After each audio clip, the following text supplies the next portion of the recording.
ഇന്ന് ഞാൻ ഉണ്ടാക്കുന്നത് ബദാം പായസമാണ്. കൂടുതൽ നെയ്യൊന്നും ചേർക്കാതെ വളരെ ഹെൽത്തി ആയിട്ടാണ് ഇത് ഉണ്ടാക്കുന്നത്. ആകെ 1 ടീസ്പൂൺ നെയ്യ് മാത്രമേ ഇതിൽ ചേർക്കുന്നുള്ളൂ. ഈ ബദാം പായസം എങ്ങനെ ഉണ്ടാക്കുന്നതെന്ന് നോക്കാം. നമുക്ക് ആദ്യം തന്നെ അതിനുവേണ്ടി 1/2 കപ്പ് ബദാം കുതിർത്ത് വെക്കണം. ഒരു ബൗളിലേക്ക് ബദാം ചേർത്തതിന് ശേഷം ആവശ്യത്തിന് വെള്ളവും കൂടി ഒഴിച്ച് ഇതൊരു 5-6 മണിക്കൂർ നമുക്ക് കുതിർത്ത് വെക്കാം. ഇതിപ്പോൾ 5-6 മണിക്കൂർ കഴിഞ്ഞിട്ടുണ്ട്. നമുക്കിത് ഈ ബദാമിൻ്റെ തൊലിയെല്ലാം കളഞ്ഞെടുക്കണം. കുറേ സമയം കുതിർത്ത് വെച്ചതുകൊണ്ട് തന്നെ ഇതിൻ്റെ തൊലി പെട്ടെന്ന് കളയാൻ സാധിക്കും.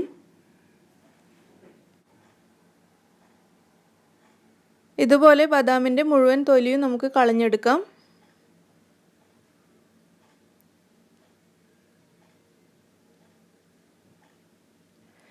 ഞാനിവിടെ മുഴുവൻ ബദാമിൻ്റെയും തൊലി കളഞ്ഞെടുത്തിട്ടുണ്ട്. നമുക്കിനി ഇതൊരു മിക്സിയുടെ ജാറിലിട്ട് അരച്ചെടുക്കണം. ഞാനിതൊരു മിക്സിയുടെ ജാറിലേക്ക് മാറ്റാണ്.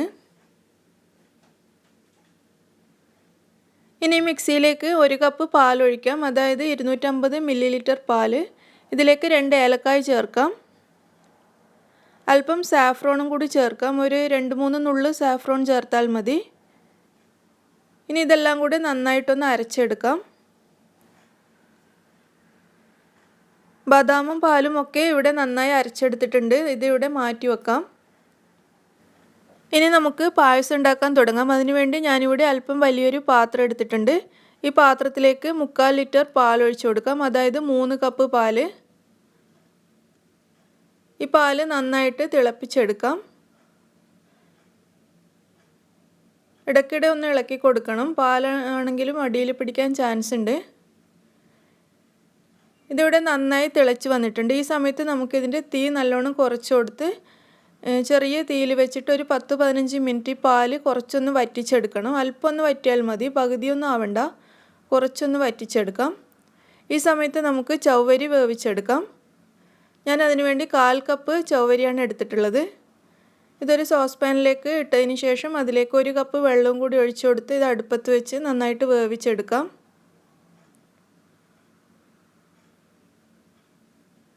ഞാൻ ഈ ചവ്വരി അടുപ്പത്തേക്ക് മാറ്റിയിട്ടുണ്ട്. ഈ ചവ്വരി ഇവിടെ നന്നായി തിളച്ച് വരുന്നുണ്ട്. ഈ സമയത്ത് നമുക്കിതിലേക്ക് 1 കപ്പ് വെള്ളം കൂടി ചേർത്ത് കൊടുക്കാം. ഇതുപോലെ ചവ്വരി ഒന്ന് തിളച്ച് അല്പം ഒന്ന് വെന്തതിന് ശേഷം നമ്മൾ 1 കപ്പ് തണുത്ത വെള്ളം ഒഴിക്കുകയാണെങ്കിൽ ഇത് വളരെ പെട്ടെന്ന് തന്നെ വെന്ത് കിട്ടും.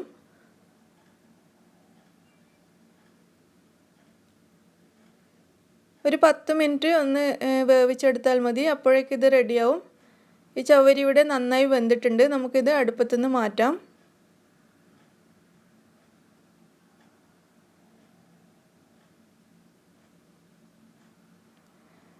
നമ്മൾ അടുപ്പത്ത് വെച്ച് പാല് അല്പം ഒന്ന് വറ്റിയിട്ടുണ്ട്.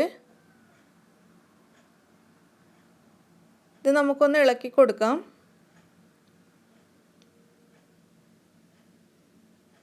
ഇനി ഇതിലേക്ക് 1/2 കപ്പ് പഞ്ചസാര ചേർക്കാം. മധുരം നല്ലോണം ആവശ്യമുള്ളവർക്ക് ഒരു 3/4 കപ്പ് വരെ ചേർക്കാം. ഇതിലേക്ക് ഒരു 1/2 ടീസ്പൂൺ ഉപ്പും കൂടി ചേർത്ത് കൊടുക്കാം. പഞ്ചസാരയും ഉപ്പും എല്ലാം കൂടി നന്നായിട്ടൊന്ന് മിക്സ് ചെയ്തെടുക്കുക. ഇനി ഇതിലേക്ക് നമ്മൾ നേരത്തെ അരച്ചു വെച്ച ബദാം മിക്സ് ചേർത്ത് കൊടുക്കാം. നമ്മൾ ഈ പായസത്തിലിപ്പോൾ 1 ലിറ്റർ പാലാണ് ചേർത്തിട്ടുള്ളത്. ബദാം അരക്കുന്ന സമയത്ത് 1 കപ്പും പിന്നെ 3 കപ്പ് പാലുമാണ് എടുത്തിട്ടുള്ളത്. മൊത്തം 1 ലിറ്റർ പാല്. ഈ ബദാം ചേർത്ത് കഴിഞ്ഞാൽ നമ്മളിങ്ങനെ തുടർച്ചയായിട്ട് ഇളക്കിക്കൊണ്ടേയിരിക്കണം, അല്ലെങ്കിൽ ഇത് പെട്ടെന്ന് തന്നെ അടിയിൽ പിടിക്കും. ഇത് നന്നായിട്ടൊന്ന് തിളക്കുന്നത് വരെ ഇതുപോലെ ഇളക്കിക്കൊണ്ടേയിരിക്കാം. പായസം ഇവിടെ നന്നായിട്ട് തിളക്കാൻ തുടങ്ങിയിട്ടുണ്ട്. ഒരു 1-2 മിനിറ്റ് ഇതുപോലെ ഇളക്കിയതിന് ശേഷം നമുക്കിതിലേക്ക് നേരത്തെ വേവിച്ച് വെച്ച ചവ്വരി ചേർത്ത് കൊടുക്കാം. ചവ്വരി മുഴുവനായിട്ട് ഞാൻ ഇതിലേക്ക് ചേർത്തിട്ടുണ്ട്.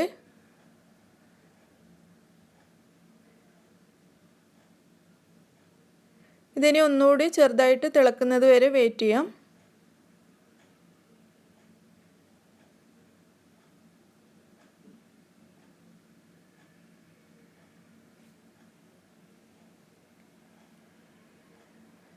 പായസം ഇവിടെ ചെറുതായിട്ട് തിളക്കാൻ തുടങ്ങിയിട്ടുണ്ട്. ഈ സമയത്ത് നമുക്ക് ഈ പായസത്തിലേക്ക് 1 ടീസ്പൂൺ നെയ്യ് ചേർത്ത് കൊടുക്കാം. പശുവിൻ നെയ്യാണ് ഞാൻ ചേർത്തത്.